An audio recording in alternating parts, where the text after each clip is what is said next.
Hey everyone, welcome back to the Guri Show.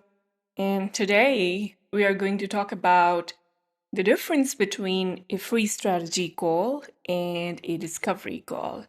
Now, along with discussing the difference between the two, we are also going to talk about what purpose does each of them solve. Okay? We are also going to understand when to use which one and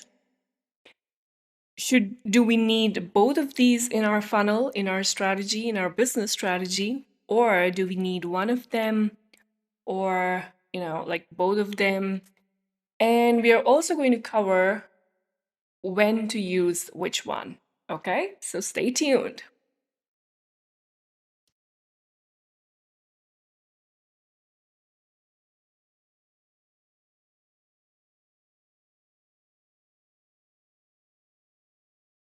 So the first thing is, what is a strategy call and what's the purpose?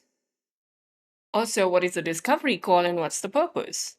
Now, before I cover those two questions or answer those two questions, I want to say that neither of these two is a coaching call. You're not coaching on either of these calls, okay?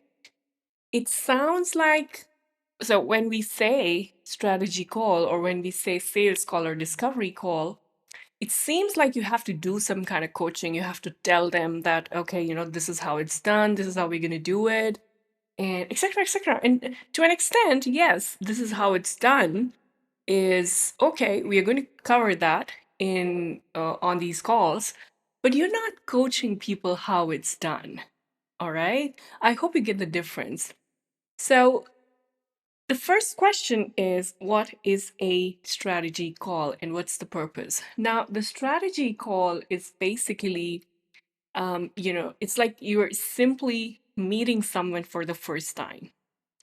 And imagine you're meeting someone for the first time, and the first thing that pops out of your mouth is, would you like to be my client? Would you like to sign up to my high premium coaching program? Would you like to pay me $10,000 or $20,000 or $100,000 or just $1,000? That doesn't seem right, right? Because you're meeting this person for the first time. Now, just because we're doing this, through this virtual, on this virtual space, it's like when you're meeting someone, you should just go ahead and talk about your programs. But that's not how it is, because when you meet someone in person, you don't just, throw at them your offers, okay? You first talk to them, you try to build a rapport. And that's the purpose of a free strategy call. The first thing is to build a rapport. First thing is to understand where they are coming from, what's their background. And when I say what's their background, I don't mean it um, in the sense that what culture they belong to. That could be a part of your, your market research. So if you're trying to identify who's your ideal client, yes, this information will help. But when people tell you that this is where they're coming from, they belong to a certain country, they have a certain pay scale, etc., etc., you're gathering that information so that you understand that, okay, this person falls under my ICA category, okay, and this person is my ideal client or can be my ideal client. So just to understand that, you are gathering all that information and you're asking these questions just so you can make sure that you can really help them. All right. So the purpose of having a strategy call is to understand where these people are coming from, um, to build rapport, to understand where they are in their business right now, at what stage. Sometimes it's super important to understand that it's possible that the person is unsure of how they want to move forward, how they want, what kind of business they want to start, what kind of things they want to do in their business. So for example, early on, when I used to connect with people, people were confused whether they want to have a membership plan or whether they want to have a, one signature course. And, and sometimes people are also confused between having a one single signature course as opposed to having multiple online courses. Like sometimes they feel that they can teach so much, they can offer so much, so they think that it's good to have 10 courses rather than having a one signature course, because it kind of makes them feel that one signature course will not do justice, right? Because they have so much to share. So different people come from different places, they come from different beliefs, they carry different baggages, emotional baggages. Sometimes people have gone through, they are recovering from a trauma, and or some kind of abusive relationship maybe, and some kind of a difficult situation, and they're healing from that. They are getting over that phase, and so they just want to talk to you so that you can help them understand whether they have a future in this online space or not. So just, throwing your what you do, how you do, and how you can help them, etc., etc. Just leave that to a sales call if you're meeting such kind of a client who is unsure on how to take things forward. Okay? So utilize this strategy call, this free strategy call, to identify where this person is coming from. What kind of problems do they have? Are they sure about that they want to have, the kind of business they want to have? So for example, like I said, are they sure about having a signature course or not? So just take time to understand what their needs are, what their wants are. You can So, mostly coaches and course creators use this strategy call to identify what kind of tangible needs do these people have, or what kind of tangible desires do these people have, and what kind of intangible desires do these people have, these people who are getting on calls with them. So, you also have to take care of that. Like, you have to ask questions. So, for example, you ask them, um, you know, let's say you're successful. What is the one thing that you want to buy? What is the one thing that you want to accomplish? How do you see yourself? How do you imagine yourself, being successful? And how does it feel to be successful? So, using these words, you are kind of prompting them, helping them to, imagine that situation, imagine that lifestyle maybe, and it's going to help them see themselves as successful. Okay, at the same time, it's going to help you understand what they're looking for and if you can really help them or not. Okay, so use this call to build rapport, to understand their needs, to see if you can really help them or not. Are their problems are their problems really reasonable? Also, at the same time, keep in mind that if you think that they are falling into your ICA category, you have to get them on a discovery call. Okay, you have to get them on another call. So this call is just to, build trust and convert them from a cold lead to a warm lead. All right, use this call to do that. So keep in mind the end goal. The end goal is not to pitch. The end goal is not to share your offers. The end goal is to leave something, like leave, like a cliffhanger or leave something so that they want to connect with you again on a sales call, on a discovery call.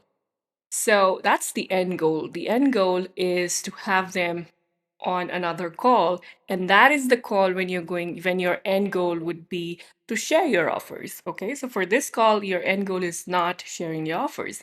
It's actually simple. Let's say you are dating someone and you're meeting them for the first time, right? I mean, you are planning to date someone, and this person you met or you want to meet, you're meeting them for the first time.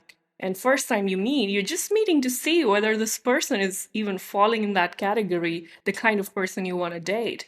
Now, after the first meeting, if you feel that yes, this person kind of understands your vision, the way you see the world, this kind of, or you like the vibe, okay, that's another important thing. Then you plan to arrange the next meeting.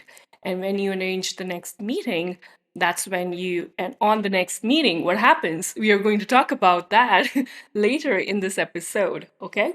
So, I hope it's clear that what is a strategy call and how to use it and what's the purpose, etc., etc.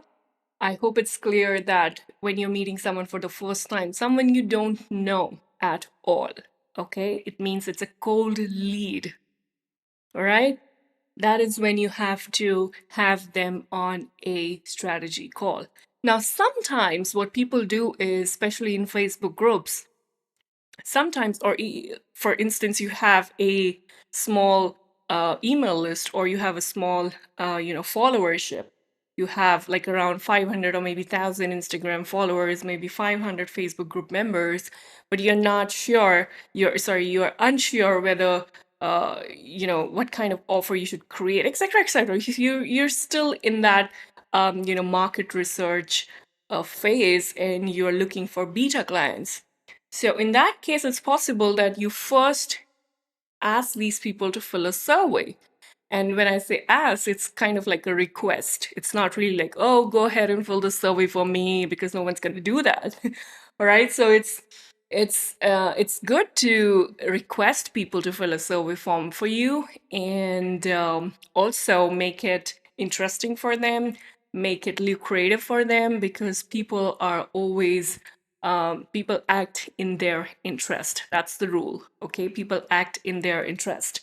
So if you're not making something that could interest them, then you're missing the point. All right, you're just wasting time on doing those things. So it's possible that you've asked them to fill out this survey, and so you already have some kind of knowledge on what kind of business they have. And so if you're in the industry for quite some time, then you can gauge through that information that whether you want to take that person directly to a discovery call, or whether you want to connect, you want to have a more candid conversation first. All right, so that's completely up to you. I mean, I'm leaving it to your intelligence and judgment. Okay, so the next thing is the discovery call. Now, the discovery call, or the sales call, the purpose is sales. Okay, the end goal is sales. And so in this call, your focus should be on handling objections. Your focus should be on what is stopping this person to sign up to your course, or what could be stopping this person to sign up to your program, and how you can show this person the value of your program. Okay, that's the purpose of the sales call. Now, this happens only when you already have a warm or a hot lead. This person who is getting on this call with you already knows that you have something to sell. In other words, that they know that they have a problem, they're aware of it, and they're looking for the right person. And so they think, or they feel, that this person could be you. All right? So it's very much, there's this, pretty much this understanding that at the end of the call, there will be a pitch. All right? So now the important thing is that throughout this conversation, when you're doing a discovery call, you have to, bring back the conversation to where you want to take it. Okay. So you have to be very careful of the kind of words you're using. You have to be very careful of the kind of word your prospect is using, because you are going to be in full control. You are going to be guiding that conversation. All right. Because you know that at the end, there has to be an offer, there has to be a sale. All right. And when I say that, I'm not saying that you talk and don't let your prospect listen to you. No, that's not what I'm saying. I'm saying is when your prospect is going to talk only those things, talk about only those things where you've directed them to speak. Okay, so for instance, if I want to know how do you see yourself 12 years from now. So I love this question. Let me change this thing that I just said. Let me change it to another question that I really love. And so the question goes like, imagine we are having this conversation a year from now, and you're looking at the past 12 months. What would have had to happen in order for you to have amazing results? Okay. Or what would have had to happen for you to be happy with your results?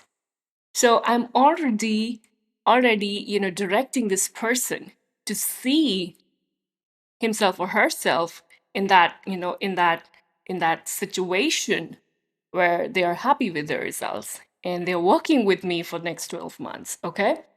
So you use that, and yeah, that's how you're directing the conversation. So when you're doing a discovery call, what I love about discovery calls is that you're always in control, you're always directing the conversation.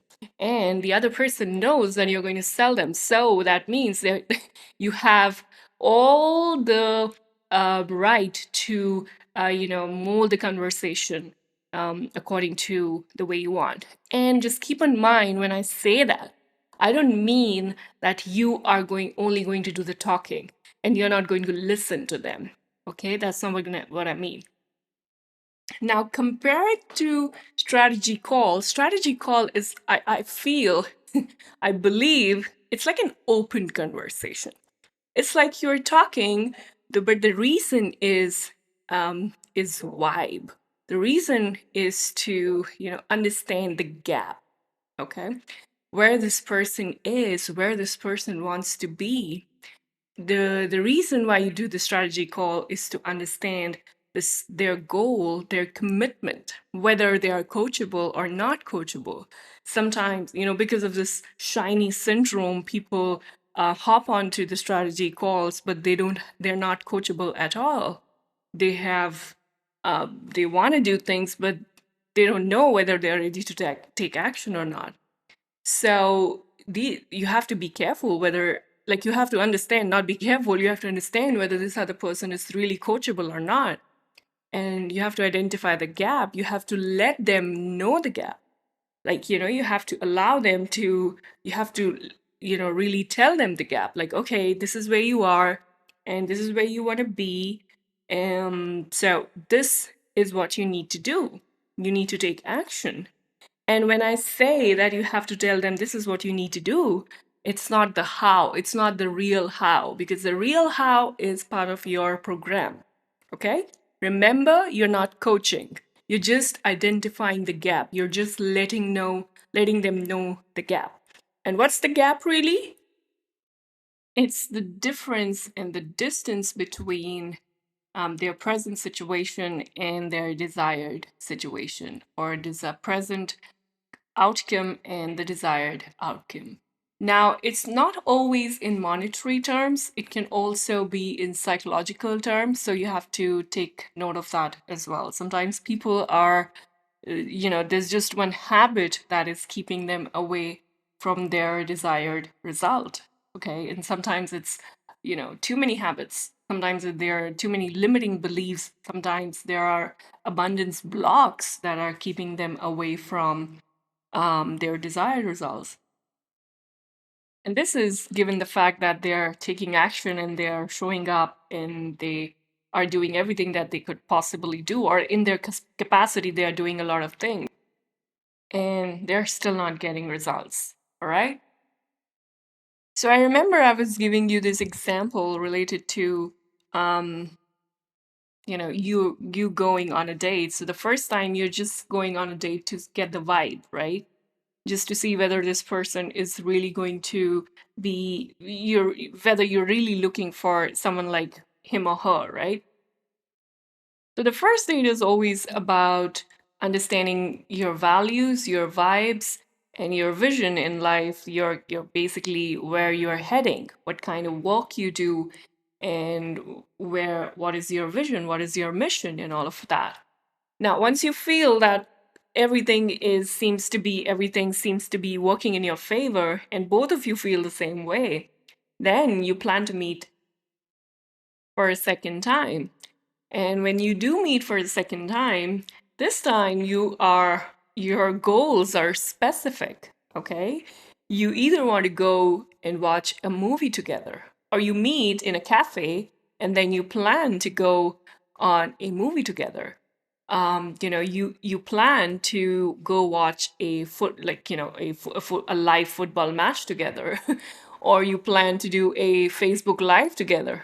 You know, so this time your goals are specific, super specific. Am I right? You might even plan a party. Like maybe one of you is going to a party and you're inviting this person on to go with you on that, to that party. So that's also possible. So the goals are becoming super specific as possible. And more you meet, more and more the actions, the behavior, everything is getting aligned. So let's move on to the next question, which is, should you have both of them or one of them in your funnel? Now, it totally depends. If you're having, like, especially, if you're just starting out and you're looking for some clients quickly, and you don't really have that, authorities established around social media, then, or maybe like, on one social platform, then it's good to have both of these, because, you're going to take time to connect with someone. They are going to take time to connect with you, to build trust. Now, I'm taking that if you're starting out, you don't really have so much social proof. So you would want to give as many strategy calls for free as possible.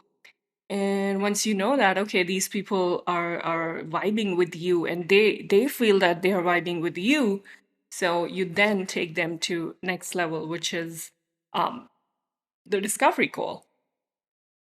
But if you feel that you've been, in this industry for quite some time, and people know that, okay, you exist and you've been in this field for some time, then they're aware, okay? They are aware that you could be their possible coach. So then you could directly ask them to uh, be on a discovery call with you, all right?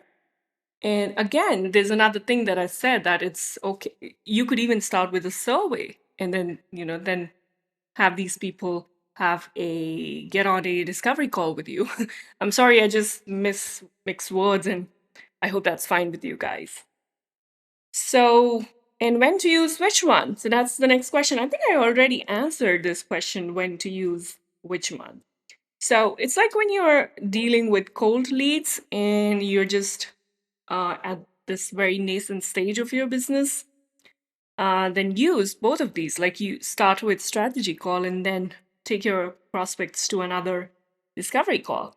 But if you feel that your audience is already warmed up and you feel that these people already know you and that you do the kind of work that you do, then I think the better option would be to have these people on the discovery call straight away. Okay. Awesome. So I hope you love this information, and do subscribe to the Guri Show.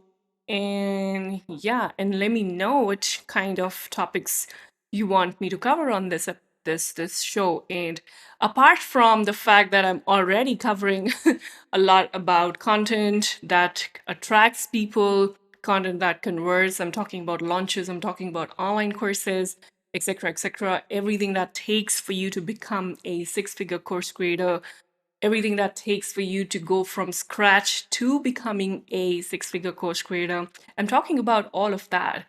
So, step by step, of course. So, let me know what you think, and do subscribe if you're listening this on Apple Podcast or on Spotify. If you're listening this on my website, thegurvinder.com, thegurvinderkaur.com, then leave a comment below this post.